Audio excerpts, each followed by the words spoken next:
I think we're ready. My name is Glenn Roberts. I'd like to call this meeting of the Board of Zoning Appeals to order. Before we get started, I'd like to go ahead and say a quick invocation. Dear Lord, just like to thank you for this opportunity to be here on this beautiful day. Thank you for the opportunity to serve the people of Anderson and help us to make decisions that are best for the people and best in your eyes. We ask this in your name. Amen. Amen. All right. Everybody has a copy of the minutes from February 23rd, 2023. Is there any addenda to the agenda? No addenda. Okay. Everybody has a copy. Is there any additions or corrections? You have a motion to approve the minutes. Motion to approve. Motion to approve. A second. Second. I have a second. All in favor say aye. Aye. All opposed, like sign. All right. We'll go right into the public hearings. The first one will be AA 23-6, a request for a variance for a second electrical meter at 802 East Calhoun Street. Yes, sir. Thank you, Mr. Chairman. This is for 802 East Calhoun Street. I'll give you some visuals and show you the location. This is Calhoun Street heading out of town. Anderson University is located over here. This property is located at the corner of North Street and Calhoun Street. You can see it's kind of an unusually shaped lot there on the corner. This is an aerial view. Again, you may be able to see it on your monitor, but this is the property. The front of the house faces Calhoun Street. The driveway comes off of North Street, and where we're discussing tonight is in this general area. The garage is being constructed currently in this location right here. There were some buildings there previously that were removed, but again, the building is under construction, located right there. This is the front of the house. As you can see, you're probably familiar with it being on a prominent corner.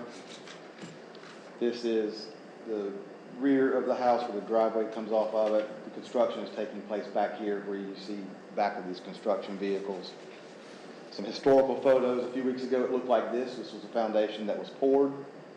And today, if you go by there, it's starting to come together. It looks like that. So they have a nice architectural feature on one side of it. But again, we're here tonight to talk about the issuance of a second electrical meter at the property.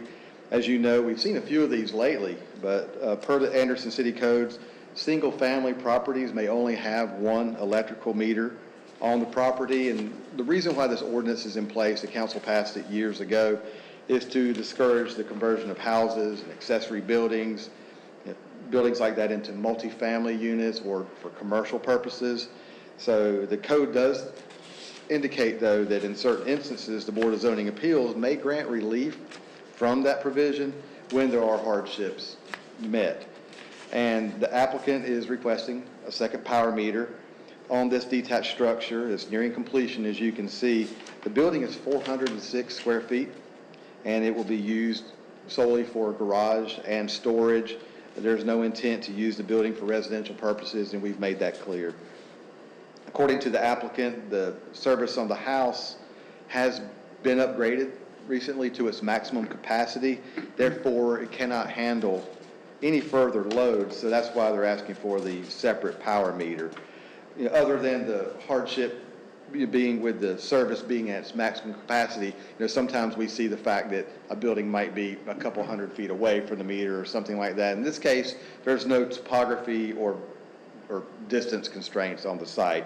The hardship, according to the applicant and to Duke Energy, as we can see, that it's the fact that their upgraded service just can't handle the load.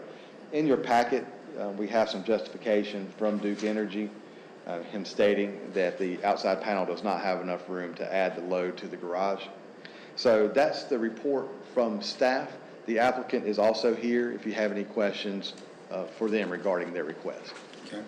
Any questions for the staff? 406 square feet, that's total including garage. Just really, if they wanted to make it into that little area, it wouldn't be big enough. Yeah, you to make figure with the garage, that's a couple hundred square feet just for the vehicle itself. So it leaves very limited space. And like we talked about earlier, I showed you, this does have a nice design, it's unique characteristics, but I've confirmed with the applicant, it's just height. There's no separate floor or anything like that. Okay. It just goes up. Any other questions for staff?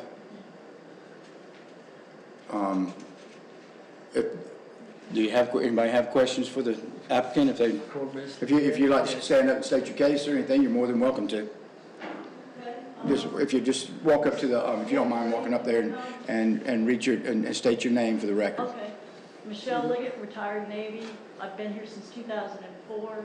The house built in 1934. I've been upgrading, using assistance from builders and that sort of thing, electrical.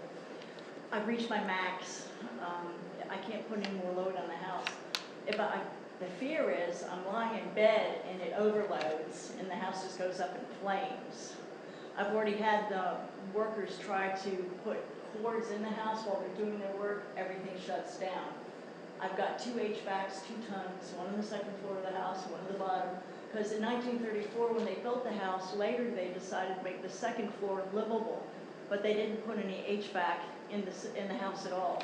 I had registers when I came in, and I had to have an HVAC put in, the old system taken out. Okay. This is where I'm at. And now that I have this garage and trying to improve that particular lot, I only have 25 watts left on the house. There's nothing else I can do with it. Any questions for the applicant? Yeah, is it Ms. Liggett? Yes. Liggett. Ms. Liggett, looking at the picture of the garage there, Yes. you know, the section that goes up, Yes. that's all, I mean, it has no, you don't have a floor on that? I mean, it's No. just strictly for height? Yeah, Is that what it it's a Perkins design that I got online, and I wanted something like a Torrid that would come up and attach to the garage, because there, if I want to, I can maybe have plants in there and grow things.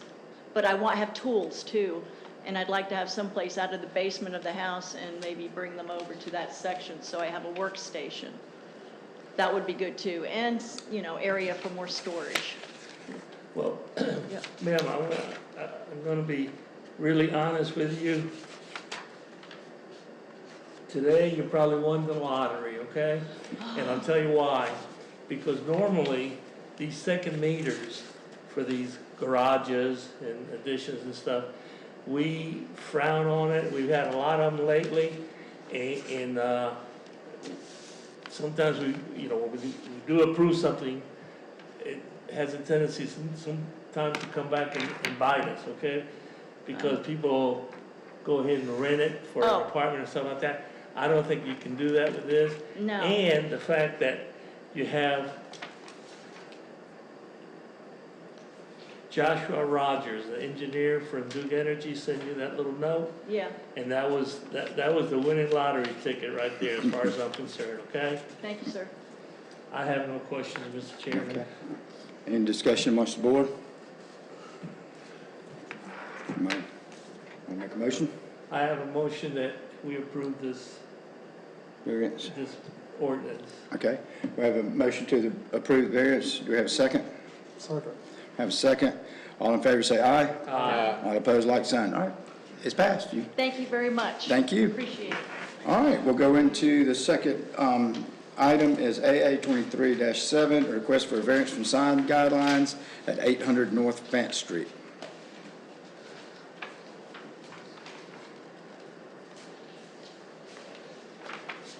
Okay, this pertains to the main campus of ANMed Health, located, you see that, right? Yeah, located at the corner of Fant Street and East Greenville Street. This is pertaining to sign requirements and a variance from sign requirements. So ANMed, they are currently embarking on rebranding, and as a result, they've submitted to us a sign package, and we've been approving those signs over the past couple of months. But during that process, on their main campus, they propose additional signage that exceeds the requirements of our sign regulations, which is Section 12 of the zoning ordinance. And what I'll show you real quick here, this is kind of the entrance to ANMed Health over here. This is their parking deck. What we'll be talking about this evening is a wall sign on the building located right here, and then 2 freestanding directional signs, just as you enter into ANMed in that general area. We'll talk first about the attached sign. That's 81.25 square feet of attached wall signage facing North Fant Street, and that's to serve as an enhanced identification of their vehicular entrance for their admitting and their labor and delivery departments. This is a rendering of what they would like to see. This is what we're talking about this evening. This is the entrance, as you can see right here. So they're wanting to have some identification for what that entrance is. In our guidelines right now, the property is zoned LO, limited office, and according to those guidelines, you can have a maximum of 50 square feet of attached wall signage per primary building wall. Again, they are requesting 81.25 square feet. So technically, this variance request is for a variance of 31.25 square feet of wall signage.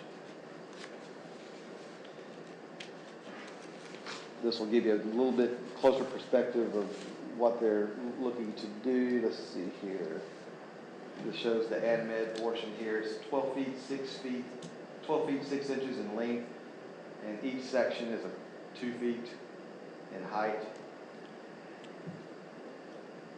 So again, this is what they're requesting. It's a variance of 31.25 square feet from our sign regulations.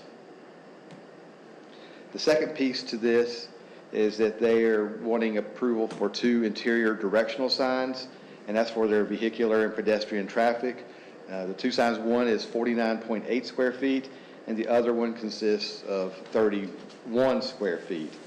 Now, in our guidelines, directional signs are limited to 3 square feet each, which is very small, but if you think about like an entrance to McDonald's or something like that, that's really what the guidelines are written for, not for, you know, a major entity like this where you have directional signage that's required through parking lots and things like that. So although it seems like a lot more, that's basically the justification for that. But the signage, the one that's 49.8 square feet, is located at the entrance, so you can read the language on there. This is a little closer perspective of what it looks like. And then a little further on the interior, a directional is 31 square feet. Again, this is a closer view of it right there. You go back to show you again. So basically, the wall signage located right here. The first freestanding directional sign I showed you will be located inside the campus right here. Another one a little bit further back. And really, it's not, neither one of those are really visible or intended for passersby on Vance Street. It's really more for internal circulation. Now, several years ago, and some of you may have been on the board at that time, AnMed went through a process of rebranding, and there was a very large sign package that was approved not only for the main campus, but for the campus out on 81. And so they did receive a variance for several signs, and the justification at that time revolved around the need to have adequate signage for public safety purposes, for making sure that people know where they're going in the event of emergencies. So again, we have 2 real requests before you tonight. One is regarding the attached signs. One is regarding the 2 directional signs. And one thing I want to say that this is zoned LO, limited office, and the AnMed, the campus is over 17 acres. But in the LO zoning district, almost everything is on a very different scale, on smaller lots or smaller office buildings. A lot of times they're houses that were converted to offices. So again, we're talking about a completely different scale. So sometimes the LO standards may not be exactly proportional to what you see on a large campus such as this. So regarding the 2 interior directional signs, they are in keeping with what was previously approved with that variance several years ago as far as the size is concerned. And again, because of the expansive property, the need to display that type of directional signs in the parking lot and everywhere else like that where it's large, we recommend approval of those 2 freestanding directional signs. Now, as far as the attached sign is concerned, again, the maximum square footage allowed is 50 square feet. It is more visible from Vance Street. As you can see here, again, this is showing the 81.25 square feet, but we really can't justify a physical hardship for the need to have a larger sign there. Again, the applicant is here. We can discuss it a little bit more to see if they have additional information that might need to be entered into our conversation. But the maximum allowable square footage of 50 square feet, we see that would be adequate for this wall signage right here. So again, really two pieces to this request. I'll be glad to answer any questions you may have. Also, the applicants are here tonight too to add additional information as well. All right, any questions for staff?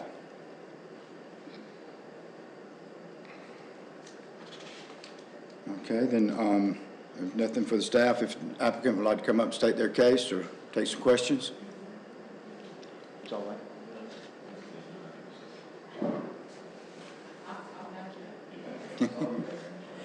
If you would just state your name for the record. Yes, Aaron Jeffers. I'm with McMillan Pass and Smith Architects. We are architects that work with AMED over the years, and this particular unit does have a rebranding component to it, but it also has a lot to do with the women's services move that we're about to embark on. Traditionally, that entry off of Fant has been for admitting. So if I'm going to admitting, I pull under that canopy. One of the issues they're having to really work through is now it's going to be my women's and children's entry, so signage will be paramount, so that we don't end up with people, we still will, but possibly at the wrong entry.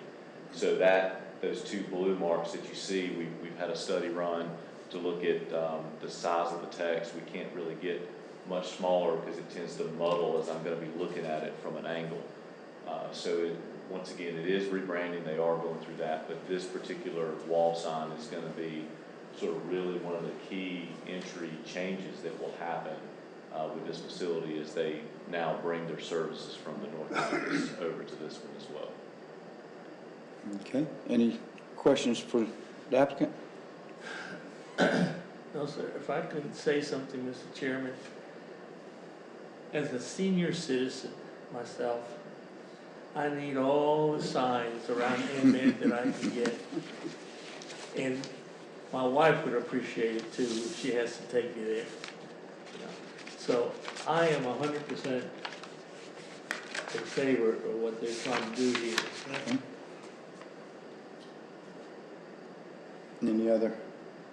Any other questions for the applicant or discussion amongst the board? Okay, what's the pleasure of the board? Make a motion that we approve both signs. Okay, we have a motion to approve the freestanding and the wall signs. We have a second? I have a second. All in favor say aye.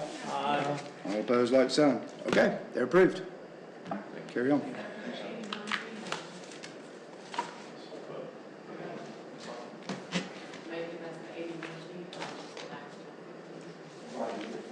Now, where you say, where you going?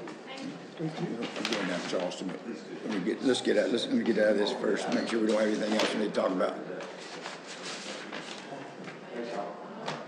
All right, do we have any other issues? No further business tonight. Thanks again, y'all, for attending the meeting this evening. And again, we moved this meeting up a week because there are some conflicts with the city council meetings and things like that next week. So there will be no other meeting in April. This was your April meeting, so you're off the hook for the rest of the month. So. Good enough. All right, we have a motion to adjourn, I make a motion to adjourn. and we got a second. All in favor say aye. All opposed, like sign. We are adjourned.